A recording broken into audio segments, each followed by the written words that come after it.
I was traveling internationally, and I was flying to Germany at the time, and I was in the airport, and they had the BBC on, and they had the video of the house flowing down the river in Ruidoso all the way in Germany. And I was like, wow, this is a surreal event to be seeing the weather in New Mexico and Ruidoso on the TVs halfway across the world. That just shows you how intense it really was. Like, we were not just...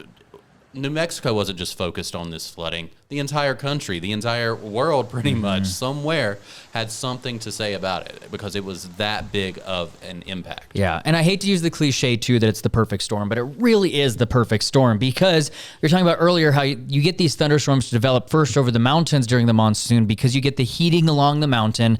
The mountain acts as a natural source of lift in the atmosphere, and that can produce these showers and thunderstorms first over the mountains almost every single day. And where are most of our trees here in New Mexico? They're on the mountains. They're up on the mountains. So when we get wildfires, most of the time they're going to be up in the mountains, and that's where they burn the hottest too. So you're going to get this really charged soil.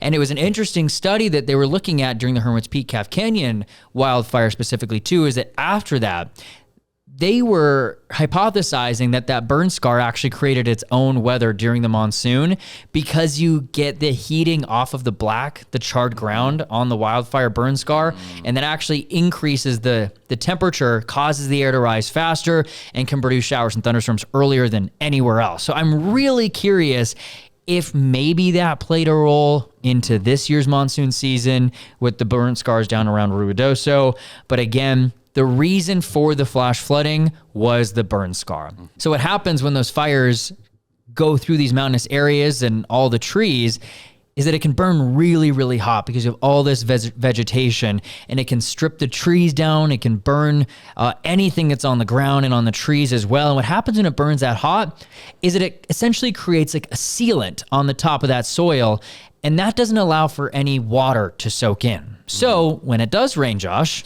Yeah, so that pretty much the water just isn't able to soak in, so it just pretty much flows right off like a pane of glass, if you were thinking like that, and it flows directly downstream, down the side of the mountain, and that in turn brings in those very dangerous, very destructive flash floods. Something that became a reality every single day for those living and visiting down around Ruidoso too. And usually burn scars take about 3 to 5 years to finally start to recover from the burn and to hopefully see less flash flooding. So we could see more of this again next year and potentially even the year after that, but hopefully not. Hopefully not.